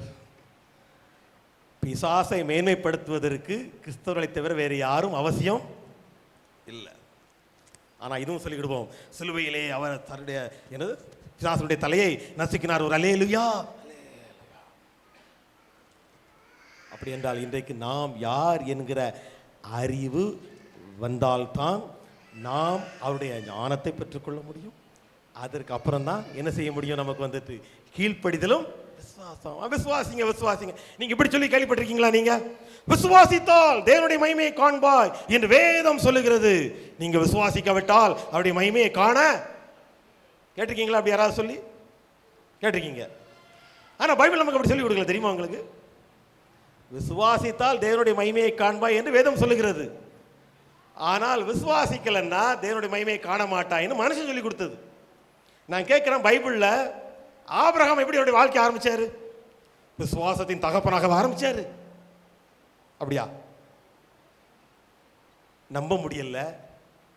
விழுந்து சிரிக்கிறாரு. சாரா பாட்டி மறைஞ்சு நின்று சிரிக்கிறாங்க. ஆனால் அவர்கள் தேவனோடு உறவாட உறவாட உறவாட உறவாட, வசனம் சொல்கிறது என்றால் விசுவாசம் கேள்வியினாலே வரும், தேவனுடைய. அப்போ நமக்கு விசுவாசம் என்ன அப்படின்னு கேட்டா தேவனுடைய வார்த்தையை கேட்டு அதன்படி நடக்க நடக்க அவிசுவாசியாக நாம இருந்தாலும் அது நம்ம என்ன செய்யணும், விசுவாசத்திற்கு கொண்டு செல்லும். அதனால இன்றைக்கு ஒருவேளை நமக்கு தேவன் எதிர்பார்க்க அளவுக்கு விசுவாசம் இல்லையே என்று நம்ம வருத்தப்பட வேண்டிய அவசியம் இல்லை சார். ஒருத்தன் வர்றான், ஆண்டவரே என் பையனை ஒரு பிசாசு அலைக்கழிக்கிறது, தீயிலும் தண்ணீரிலும் தள்ளுகிறது, கொல்ல பார்க்கிறது. கடைசியில் சொல்லுகிறேன், உங்களால முடியும்னு விசுவாசிக்கிறேன், ஆனாலும் அவிசுவாசம்னு ஒன்று நினைச்சது என்ன பின்னால பிடிச்சி இழுக்குது, ஏதாவது பார்த்து செய்யுங்க ஆண்டவரே என் பையன் அப்படின்னு. இப்போ நான் என்ன பண்ணியிருந்தேன் தெரியுமா, ஆண்டவரே இந்த பையன் இன்னும் ஒழுங்காக விசுவாசிக்கல, இவன் போய் என்ன செய்யட்டும், ஒரு நாள் உபவாசத்தை போட்டு விசுவாசத்தை வளர்த்துட்டு வரட்டும், அதுக்கப்புறம் செய்வோம். நல்ல வேளை நாங்கள் அங்கே இல்லை. ஏசு என்ன சொல்றாரு தெரியுமா, இவனுடைய அவிசுவாசத்தை போக்குறதற்கு இன்னைக்கு நான் ஒரு அற்புதம் செய்கிறேன் பாரு, அதை பார்த்து இவனுடைய அவிசுவாசம் போயிடுன்றார். அதனால நம்மளுக்குள் ஒருவேளை இருக்கிற அவிசுவாசத்தை பார்த்து, ஐயோ அவங்களுக்கு அப்படி ஒரு விசுவாசம் இருக்கு, எனக்கு அப்படி ஒரு விசுவாசம் இல்லையே என்று நீங்களும் நானும் சோர்ந்து போக வேண்டிய அவசியம் இல்லை. ஆண்டவரே நம்ப முடியல, ஆனால் நீங்க செய்வீங்கிற ஒரு நம்பிக்கை இருக்குன்னு போயிட்டா அதை அவர் நமக்கு செய்து கொடுப்பார். அதுக்கப்புறம் நம்ம விசுவாசத்தில் குறைஞ்சவங்களா இருப்போம் இல்லை, அன்று எனக்கு ஒன்றை செய்தார், இன்றைக்கு அதை அவர் செய்வார். அன்றைக்கு ஒரு சிங்கத்தையும் கரடியும் என்னுடைய கையில் ஒப்பு கொடுத்தார், இந்த கோலியாத்து எம்மாத்திரம்டா, சவுல்கள் வேண்டாம், ராஜாவா இருந்துட்டு போட்டும். ஆனா சவுலால் அவ்வளவு பெரிய ஆர்மியை வச்சுக்கிட்டு ஒரு கோலியாத்தை எதிர்க்க பார்வைக்கு ராஜா, உண்மையில என்ன குஜாவா. ஆனால் ஒருவன் வருகிறான், யார் அது, இஸ்ரவேலின் சேனைகள், தேவனுடைய சேனைகளை நிந்திக்கிறதுக்கு இந்த விருத்த சேதனம் இல்லாதவன் யார், கர்த்தர் இன்று என்னுடைய கையில அவனை ஒப்பு கொடுப்பார். அன்னைக்கே முடிஞ்சு போச்சு, சும்மா கல்ல தூக்கி எரிஞ்சது ஒரு பேருக்கு தான். அப்ப இன்றைக்கு நீங்களும் நானும் நம்முடைய வாழ்க்கையிலே முதலாவது நாம் தெரிந்து கொள்ள வேண்டியது, நான் ஒரு தேவனுடைய பிள்ளைதான். அதான் பவுல் எழுதுகிறார், மெச்சூர் ஆகாத ஒரு பையனும் அடிமைக்கு வித்தியாசமே இல்ல. ஏன்னா அடிமைனா என்ன, வேணுங்கிறத கேட்டு வாங்குறது, செஞ்சா கூலி கிடைக்கும். அதே போல தானே ஒரு சின்ன பையன், அவனுக்கு விவரம் தெரியாது, சாப்பாடு வேணும்னு கேட்டா சாப்பாடு கிடைக்கும், ஸ்கூல்ல போய் டிராப் பண்ணுவாங்கன்னா ஸ்கூல்ல போய் டிராப் பண்ணிடுவாங்க. ஆனா கொஞ்ச நாள் கழிச்சு பார்க்கறான், எங்க அப்பா பெரிய பணக்காரரா இருக்காரு, அப்ப அடுத்த வாரிசு நான் தான், அப்ப எங்களை அப்பாவுக்குள்ளதெல்லாம் எனக்கு உள்ளவைகள் தெரிஞ்சிட்டு ஒரு நாள் கேட்குறான், 8 மணிக்கு சாப்பாடு வரணும், ஏன் 2 நிமிஷம் லேட்டு அப்படின்னா வேலைக்காரன் பார்க்குறான், ஆகா முதலாளியுடைய பையனுக்கு இன்னைக்கு அவன் யார் என்று தெரிந்து விட்டது, அப்ப இவர்கிட்ட பலிக்காது, அப்ப எத்தனை மணிக்கு சாப்பாடு வச்சிடணும், 7:58. அப்ப இன்றைக்கு தேவன் யார் என்று தெரிந்திருக்கிறது, அளவுக்கு அதிகமா பிசாசு யார் என்றும் தெரிந்திருக்கிறது, நம்ம யாருன்னு எத்தனை பேருக்கு இந்த வசனம் தெரியும், என்னில் விசுவாசமாயிருக்கிறவன் நான் செய்த காரியத்தையும் செய்வான், அதை விட எந்த அளவுக்கு நாம் அதை நிறைவேற்றுவோம். நமக்கு என்ன, நம்முடைய வாழ்க்கையில் நடைபெறவில்லை, நம்முடைய திருச்சபைகளில் நடைபெறுவதில்லை, நம்முடைய ஊழியங்கள் நடைபெறுவதில்லை, ஒரு இயற்கைக்கு அப்பாற்பட்ட ஒரு சம்பவம் நடந்து விட்டால் ஜாக்கிரதையா இருங்க, அந்தி கிறிஸ்து கூட கடைசி காலத்தில் என்ன செஞ்சிருவான், அற்புதம் செஞ்சிருவான், அற்புதத்துக்கு பின்னால போயிடாதீங்க. எப்படி ஆயிட்டோம் பாருங்க நீங்க நமக்கு அப்ப இன்றைக்கு கிறிஸ்தவம் உண்மை, வேத புத்தகம் உண்மை, ஆவியானவர் இன்றும் அற்புதம் செய்கிறார் என்று கிறிஸ்தவர்களுக்கு தான் புரிய வைக்க வேண்டியது இருக்கிறது. எவ்வளவு ஒரு அவலமான காரியம் பாருங்க நீங்க உங்களுக்கு. ஆனால் நமக்கு இது மாத்திரம் சொல்ல தெரியும், நமக்கு மரித்து 4 நாளான லாசருவை கூட கர்த்தர் உயிரோடு எழுப்ப வல்லவராயிருக்கிறார். ஆனா மார்த்தாள் மரியாளை பாருங்க, நீங்க 2 பேரும் கிட்டத்தட்ட என்ன சொல்லுவாங்கன்னா, நீங்க இங்க இருந்திருந்தீங்கன்னா என் சகோதரன் அப்படின்னு அவங்க என்ன நினைக்கிறாங்க, ஆண்டவரே நீர் நேற்றைக்கு தேவனாக இருக்கிறீர், நேற்றைக்கு இங்க இருந்திருந்தீங்க அவன் என்ன செஞ்சிருக்க மாட்டான், மறைச்சிருக்க மாட்டான், நீங்க நேற்றுக்கு ஏன் வரல. அப்ப அவர்களுடைய விசுவாசம் இங்க கடந்த காலத்தில் தான் இருக்கு. இன்னொன்று என்ன சொல்றாங்க, உயிர்த்தெழுவான். அது என்ன உயிர்த்தெழுதல் தெரியுமா? அவன் கடைசி காலத்திலே எழும்புவான். அந்த உயிர் அப்போ என்ன? இப்ப எழும்ப மாட்டான் ஆண்டவரே. அந்த ரெண்டாம் வருகை ஒன்று வருது பாருங்க. அப்போ அவங்க எதுலெல்லாம் விசுவாசம் வைக்கிறாங்க? கடந்த காலத்திலும் வைக்கிறாங்க, எதிர்காலத்திலும் வைக்கிறாங்க. பாவம் இயேசு கிறிஸ்து அழுதுட்டார். ஏண்டா, கடந்த காலத்தில் நான் செய்ய முடியும் நம்புறீங்க, எதிர்காலத்திலும் பண்ண முடியும் நினைக்கிறீங்க. விசுவாசங்கிறது இப்போ உள்ளதுடா. இப்போ நீ விசுவாசம் என்ன செய்வ? தேவனுடைய மகிமையை காண முடியும். கல்லை புரட்டுங்கள், லாசருவே வெளியே வாண்டார். அப்ப இன்றைக்கு நாம் தோல்வி அடைவதற்கு அநேக காரியங்கள் இருக்கலாம். மிக முக்கியமான காரியம் என்னவென்றால், கிறிஸ்துவுக்குள் நாம் யார் என்பதை அறியாம போயிட்டுதுங்க அவங்களுக்கு. இப்போ இங்க ஒரு போலீஸ் அதிகாரி நிற்கிறாரு. ஏதோ ஒரு அசம்பாவிதம் நடக்கிறது போல் தெரிகிறது. அவர் அங்கிருந்து பக்கத்தில் போயிட்டு ஒரு டீ கடையில் ஒளிஞ்சு நின்றுட்டு அங்கிருந்து ஒரு ஃபோனை போட்டு அவங்க சப்பிங் சென்டர் போயிட்டு, ஐயா அங்கே பாருங்க, இங்கே ஒரு 4 ரவுடி பசங்க தகராறு பண்ணிட்டு இருக்கிறான், எப்படியாவது நீங்கள் யாரையும் அனுப்பி விட்டுருங்க அப்படின்னு கேட்டால் அவனை அனுப்பிடுவாங்க வீட்டுக்கு. அவனை வீட்டுக்கு, டேய் உனக்கு ஒரு ட்ரெஸ் கொடுத்துருக்குடா, கையில் ஒரு லத்தி கொடுத்துருக்குறா, எழுப்பின்னு சொல்லட்டு அவன் என்ன செஞ்சிருவான்? அதான் வசனம் சொல்லுகிறது, தேவனுக்கு கீழ்ப்படிந்திருங்கள், பிசாசுக்கு எதிர்த்து நில்லுங்கள், அவனுடைய காலை பிடித்து கெஞ்சுங்கள், அப்பொழுது அவன் ஓடிப்போக முயற்சி செய்வான், ஓடிப்போகவில்லை என்றால் கர்த்தருடைய சித்தம் என்று ஒப்பு கொடுத்து விடுங்கள் அப்படின்னு நாம் படிக்கிற தமிழ் இங்கிலீஷ் பைபிள்ல போடல. என்ன போட்டிருக்குன்னா, தேவனுக்கு கீழ்ப்படிந்திருங்கள், பிசாசுக்கு எதிர்த்து நில்லுங்கள், அவன் உங்களை விட்டு ஓடி போவான். ஆனா நான் எப்படி பண்ண தெரியுமா? அவன் ஓடி போகாமல் இருப்பது எப்படி? அவன் ஓடி போகாமல் இருப்பது எப்படி? இயேசுன்னா என்ன சும்மாவா? அதே போலதான் இயேசுனுடைய பிள்ளைன்னா சும்மாவா? வந்து பாருங்கடா. இது நம்ம ஒரு டயலாக் அடிக்கிறது இல்லை சார். நம்முடைய விசுவாசம் நம்மை பற்றியதாக இராமல் எனக்காக ஜீவனை கொடுத்த தேவனுடைய குமாரனுடைய சிலுவையின் கிரயத்தின் மேலேயே இருக்கிறது. எத்தனை பேர் கர்த்தருடைய பந்திக்கு வரும் பொழுது தைரியமாக உற்சாகத்தோடு ஒரு வெற்றி முழக்கத்தோடு வர முடிகிறது? ஏன்னா நமக்கு தெரிஞ்ச வசனம் என்ன தெரியுமா? அபாத்திரமாக பங்கு கொள்ளுகிறவர்கள், நோயுற்று இருக்கிறார்கள், சிலர் மரணத்தையும் தழுவி இருக்கிறார்கள். எனவே திருச்சபை மக்களே, நம்மை நாமே ஆராய்ந்து பார்ப்போம்.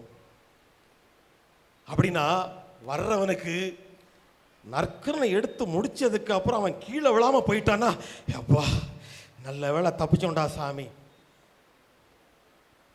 ஏன்னா நமக்கு நல்லா தெரியும் பேதுரு என்ன சொல்லுகிறான், அனனியாவே நீ யாரிடத்தில் பொய் சொன்னாய், விழுந்து செத்துட்டான். ஆனா வேதவசனம் நமக்கு கற்றுக் கொடுக்கிறது, அவருடைய சரீரத்தை புசித்து அவருடைய ரத்தத்தை பானம் பண்ணுகிறவனுக்கு நித்திய ஜீவன் இருக்கிறது உண்டு. அவருடைய சரீரம் பிற்கப்பட்டதினாலே மகா பரிசுத்த ஸ்தலத்துக்கு போவதற்கான ஒரு மார்க்கம் கிடைத்திருக்கிறது. அவருடைய ரத்தம் தெளிக்கப்பட்டதினாலே தைரியம் உண்டாயிருக்கிறது.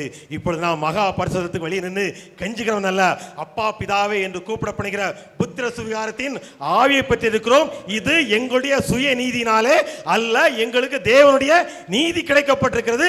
அந்த தைரியத்தினாலே வருகிறோம் என்று நாம் அந்த ஒரு நோக்கத்தில் போனா நமக்கு அதனுடைய மேன்மை ஆவி ஆத்மா சரீரத்தில் வெளியரங்கமாகும். உடனே நீங்க விதாண்டாவதம் பண்ற மாதிரி அதுக்காக நான் சீரட் குடிச்சு வரலாமா யாரும் நினைச்ச கூடாது, கேட்க கூடாது.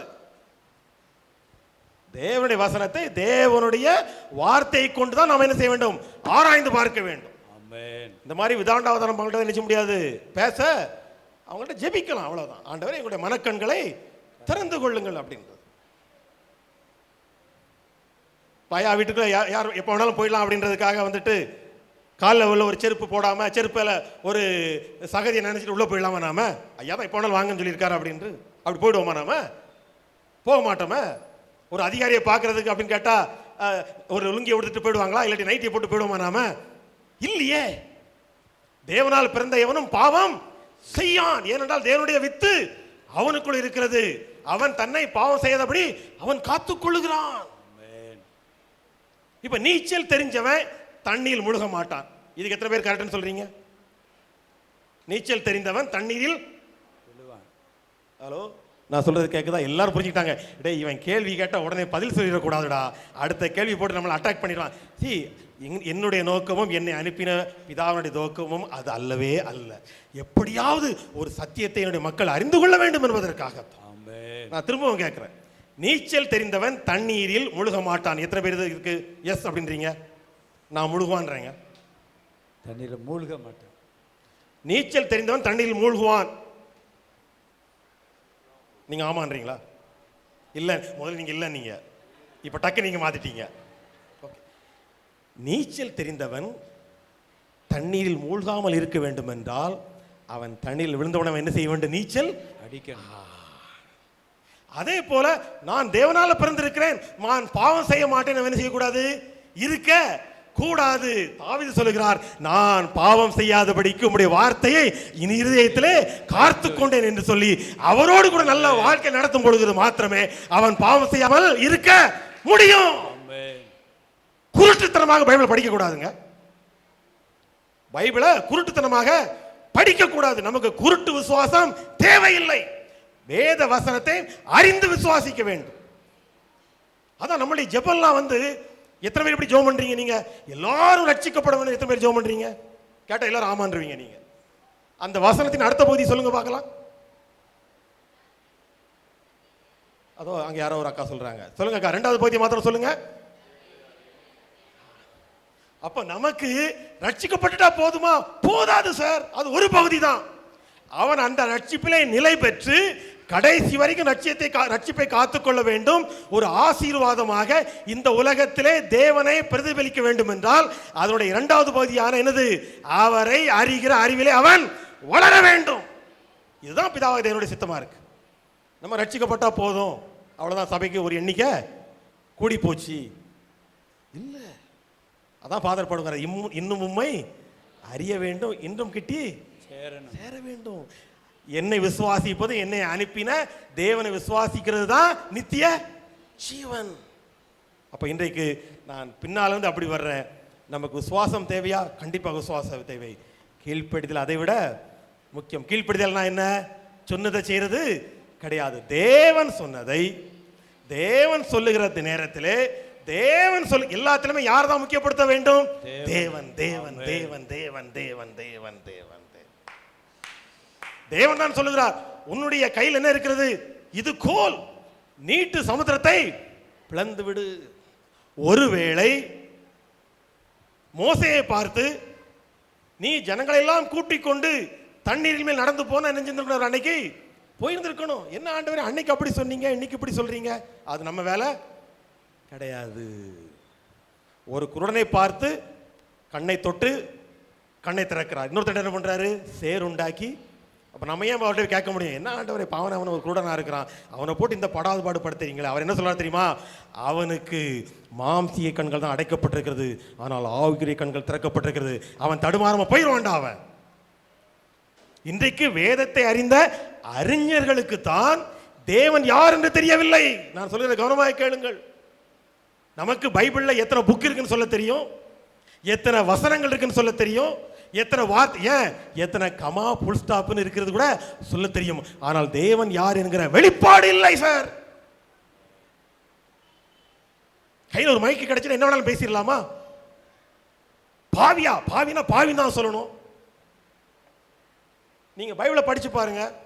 இயேசுவை பற்றி அவர் பாவிகளின் சிநேகிதன் என்று தான் சொல்லப்பட்டிருக்கிறத தவிர அப்படியே கையும் மெய்யுமாக பிடிக்கப்பட்ட ஒரு சகோதரியை கூட அவர் பாவின் என்ன செய்யல, சொல்லவே இல்லை. இளையகுமாரனுடைய தகப்பன் அவன் மூத்த குமாரன் சொல்றான், என்ன நீங்க ஒரே டான்ஸ் பாட்டுமா இருக்கு? அவர் சொல்லுகிறார், என்னுடைய குமாரன் காணாமல் போன அந்த சூழ்நிலையில் கூட அவர் இவன் என்னுடைய குமாரன் என்பதை என்ன செய்யல, அவர் விட்டு கொடுக்கவே இல்லைங்க. ஒருவேளை இன்றைக்கு நாம் பாவத்தில் வாழலாமா? கர்த்தர் நம்மை நீ பாவி என்று என்ன செய்யறது இல்லை, ஒதுக்கி தள்ளுவதே இல்லை. நீ என்னுடைய குமாரன் தான். இன்றைக்கு எல்லாம் என்றால் ஒரு நாள் என்ன செய்வாய்? நீ கண்டிப்பாக ரட்சிக்கப்பட்டு மறுபடியுமாக பிதாவுடைய வீட்டுக்கு நீ வருவாய். நீ இழந்து போனதெல்லாம் நான் என்ன செய்வேன், திரும்பி உனக்கு கொடுப்பேன் என்று சொல்லுகிற ஒரு நல்ல தகப்பனாகத்தான் தேவனை நமக்கு அடையாளம் காட்டுகிறது. யாரையும் குறை சொல்லவோ குற்றம் சொல்லவோ நீ பாவி என்று சொல்லவோ கர்த்தர் நமக்கு அதிகாரம் கொடுக்கவில்லை. நீங்க பைபிளை படிச்சு பார்த்தீங்கன்னா யார் பாவின்னு சொல்லுவாங்கன்னு பார்த்தீங்கன்னா இந்த பரிசேயர்கள் கூட்டம் இருக்கு பாருங்க, அவன் தான் சொல்லுவாங்க அவன் பாவி என்று நாங்கள் அறிந்திருக்கிறோம். ஆனால் தேவன் நம்மை பார்த்து பாவி என்று ஏங்க ஒரு ஒரு தாய்க்கு ஒரு குடிகார பையன் இருந்தாலும் உலகமே சொல்லும் அவன் குடிகாரன் என்று. ஆனால் அந்த தாய் என்ன செய்யுது, ஒரு நாளும் குடிகாரன்னு சொல்லவே சொல்லாது. ஏன்னா அது ஏன் என் பிள்ளைடா, அவன் குடிச்சிக்கிட்டு தான் இருந்திருப்பான், ஆனால் சொல்லாது. என்ன செய்யாது, இது என் பையன் குடிகாரன்னு சொல்லவே சொல்லாது. ஏங்க பொல்லாதவர்களைய நீங்களே உங்கள் பிள்ளைகளை எவ்வளவு நடத்துகிற பொழுது நம்மை படைத்த தேவன் நம்மை, அப்போ நாம் அவரை அறிகிற அறிவிலே வளர வேண்டும். அப்போ எப்பொழுது வர முடியும், கிறிஸ்துவுக்குள் நான் யார். எத்தனை பேர் விசுவாசிக்கிறோம் எல்லாமே இயேசு கிறிஸ்துவினுடைய பாதத்தின் கீழே தான் இருக்கிறது. எல்லா அதிகாரங்களும் இயேசு கிறிஸ்துவினுடைய பாதத்திற்கு கீழே தான் இருக்கிறது என்று எத்தனை பேர் விசுவாசிக்கிறோம்? எல்லாரும் விசுவாசிப்போம். நாம் இயேசு கிறிஸ்துவினுடைய சரீரத்தின் அங்கமா இருக்கிறோம்ங்கிறது எத்தனை பேருக்கு தெரியும்? அப்படின்னா இயேசு கிறிஸ்துவினுடைய பாதத்துக்கு கீழே இருக்குன்னா யாருக்கு கீழே தான் இருக்குன்னு அர்த்தம்? நமக்கு கீழே தான் இருக்கு. சில சத்தியங்கள் நமக்கு தெரியாமல் இருக்கிறது, கற்றுக்கொள்ள வேண்டும். சில சத்தியங்கள் நமக்கு தெரிகிறது, இதை நாம் அறிந்து கொள்ளுகிற ஞானம் இல்லை. ரெண்டாவது, அதை செயல்படுத்தாமல் இருக்கிறோம். அதனால தான் அன்றாடம் உலகத்தில் நடக்கிறது மாதிரி நமக்கு நடக்கிறப்போ நம்ம என்ன செஞ்சுக்கிறோம், போட்டும் அவ்வளவுதான். டாக்டர்கிட்ட போயிருக்கிறோம், ஏதோ மாத்திரை கொடுக்குறாரு, அவ்வளோதான், உயிரோடு இருக்கிற வரைக்கும் சாப்பிடணுமா, சரி பரவாயில்ல, ரொம்ப ஒன்றும் காஸ்ட்லி இல்லையா மருந்து, மாதத்துக்கு 2000 ரூபா தான் போகுதான், சரி பரவாயில்ல, போன மாதம் தானே ஒரு 3000 இன்க்ரிமெண்ட் கிடைச்சது, அதுலேயும் 2000 ரூபா போனால் 1000 ரூபா லாபம் தான் அப்படின்னு என்ன செய்யுது. கிறிஸ்தவம் நோய்களையும் வியாதிகளையும் ஏற்றுக்கொண்டு இதில் வேற என்ன சொல்ல தெரியுமான, ஆண்டவரே இந்த நோய் எங்களை மேற்கொள்ளாமல் காத்ததற்காக உமக்கு நன்றி. பரலோகம் வேதனைப்படுகிறது. ஆனால் நீங்களும் நானும் நோயை எதிர்க்க வேண்டும். நோய் வந்துச்சு 10 வருஷம் எக்ஸ்ட்ரா வாழ்ந்தாங்கன்னு யாராவது உங்க ஊரில் காட்ட முடியுமா? ஒருத்தருக்கு ஒரு நோய் வந்தது சார், 90 வயசுல சாக வேண்டியது 120 வயசுல சாப்பிட்டாரு ஒரு நோய் அப்படின்னு யாராவது சொல்ல முடியுமா? அப்ப நோய் எதை தான் கொண்டு வருகிறது? மரணத்தை தான் கொண்டு வருகிறது. நல்லா இருந்தார் சார், ஏதோ ஹார்ட் அட்டாக்னாங்க, இறந்துட்டார், இப்படி தானே கேள்விப்படுறோம். அப்போ நோய் என்ன செய்கிறது? ஒரு மனிதனுடைய வாழ்நாளை சுருக்கி விடுகிறது. வசனம் சொல்லுகிறது, நீ உன் பிள்ளைகளின் பிள்ளைகளை காண்பாய். ஒத்துக்க கூடாது. 90 வயசுக்கு கீழே மரணத்தை என்ன செய்யக்கூடாது, ஏற்றுக்கொள்ள கூடாது. அப்படி 90 வயசு ஆனாலும் ஒரு நோய் நொடி இல்லாம படுத்தது மாதிரி இருக்கணும். என்ன செய்யணும், கண்ணை மூடி அப்பாட்டா போயிடணும். இதுதான் வாழ்க்கை. எங்க வீட்டில் 2 பாட்டிகள் இருந்தாங்க. ஒன்று எங்க அம்மா, இன்னொன்று என்னுடைய ஒய்ஃபோட பாட்டி. 2 பேரும் பயங்கரமான பாட்டி தான். எல்லாரும் 2 பேரும் 90 கிராஸ் பண்ணிட்டாங்க. ஒரு நோய் கிடையாது. ஏனென்றால் கிறிஸ்துவனுடைய வசனத்தை அவங்க அப்படி வச்சிருந்தாங்க. நான் வந்துட்டு அவங்க வாயை திறந்தால் வசனம் வந்ததுக்கு அப்புறம் தான் அடுத்த வார்த்தை வரும். 2 வருடங்களுக்கு முன்பதாக என்னுடைய தாயார் இறந்து போனாங்க. ஒரு நோய் கிடையாது. டாக்டர்கிட்ட கூட்டிட்டு போனோம், மாத்திரை எடுத்தாங்க, ஆஸ்பத்திரியில் இறந்து போனாங்க, ஆம்புலன்ஸ் கொண்டு வந்துட்டோம், ஒன்றுமே கிடையவே கிடையாது. ஆனால் 90 வயசு ஆகிப்போச்சு, கொஞ்சம் மாம்ச பலவீனங்கள் வந்து விட்டது. இன்று ஒரு சகோதரி அவங்களுடைய கூட உட்காந்து அவங்களே பார்த்துக்கிட்டே இருந்தாங்க ஒரு மாதம். நான் இடையில வந்து பார்த்து அம்மாட்டெல்லாம் பார்த்து நல்லா இருக்கலாம் பேச, அவங்கெல்லாம் ஜோம் பண்ண சொல்லி, பிள்ளைகள்லாம் வச்சு நல்லா ஜோம் பண்ண சொல்லி, நீ கவலைப்படாடா தம்பி, அம்மா நல்லா தான்டா இருப்பேன். திடீர்னு ஒரு எங்கள் அக்கா ஃபோன் பண்ணுறாங்க சாயங்காலம் ஒரு 3 மணிக்கு, தம்பி அம்மா வந்து இன்னைக்கு காலையிலேருந்து அப்படி கொஞ்சம் டல் ஆகிட்டாங்கடா, ஒன்றும் பேசலை யார்கிட்டையும், அப்படி அமைதியாக படுத்தே தாண்டா இருக்கிறாங்க அப்படின்னு ஒரு 3 மணிக்கு போல் ஃபோன் பண்ணுறாங்க. அப்போது எனக்கு இருந்தாலும் தாயாச்சே உங்களுக்கு அவ்வளோ ஈஸியாக ஓகேன்னு சொல்லிட முடியுமா? இப்போ நான் சொல்கிறேன், சரி இன்னும் ஒரு 5 நிமிஷம் கழித்து திருப்பி கூப்பிட்றேன். அதுக்குள்ளே எங்கள் மாமா கூப்பிட்றாங்க. கூப்பிட்டு, அம்மாவுக்கு கொஞ்சம் கடைசி காலம் நெருங்கிட்டு போலுக்குத, ஃபோன் பண்ணாங்க, நான் அங்கே தான் போய்கிட்டு இருக்கிறேன், போய் ஃபோன் பண்ணுறேன் அப்படின்றேன். சரி மாமா போயிட்டுருங்க. அடுத்தவளை ஃபோன் பண்ணி எங்கள் அக்காட்ட கேட்குறேன், அம்மா எப்படி இருக்கிறாங்க? அம்மா அப்பாட்ட போயிட்டாங்க. எவ்வளோ நேரத்துக்குள்ள? Matter of 10 minutes. ஆனால் கிறிஸ்தவத்தை நம்ம எப்படி வச்சுக்கிட்டோம் தெரியுமா? வந்துட்டு ஒருத்தர் நோயில் செத்துட்டா கர்த்தர் நோயை கொடுத்து தூக்கிட்டாரு.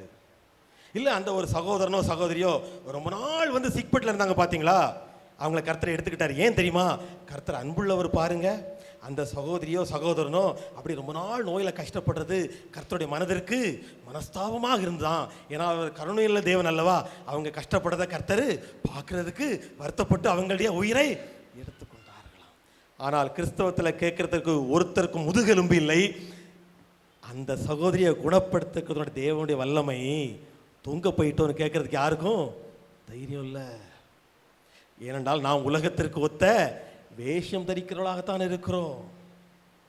ஏங்க, ஒருத்தருடைய உயிரை எடுக்கிறதற்கு உள்ள தேவன் அவருடைய தழும்புகளால் குணமாயிருக்கிறோம் அப்படிங்கிற வாக்கு தத்துவம் எக்ஸ்பயர் ஆகி போச்சா? நீங்க ஒரு பிரெட் வாங்குவீங்க, ஏதோ ஒரு கேக் வாங்குவீங்க, அதில் எழுதி கொடுப்பான் எக்ஸ்பைரி டேட் அப்படின்னு.